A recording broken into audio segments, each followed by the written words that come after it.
Hello everyone. I hope you had a good Monday. Today we'll be in 2 Samuel, chapter 12. In verse number 20. Then David rose from the earth and washed and anointed himself and changed his apparel and came to the house of the Lord and worshipped. Then he came to his own house, and when he retired, they set bread before him, and he did eat. So, a little bit of context here. David has just lost his son, or his child, due to the fact that he murdered a man and then slept with his wife, the Bathsheba thing. And so ultimately, God sends punishment for those actions. And David spends some time, praying and fasting and doing all these things, but the child does ultimately die.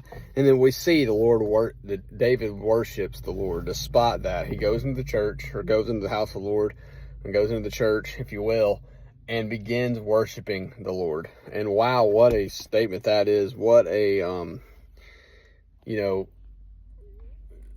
it's easy to worship the Lord when everything's going well, right? But when, your child dies, and you still go worship.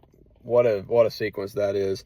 And it's strange that the people around him, and it says in verse 21, then said his servants unto him, what thing is that thou hast done? Thou didst weep and fast and weep for the child while he was alive.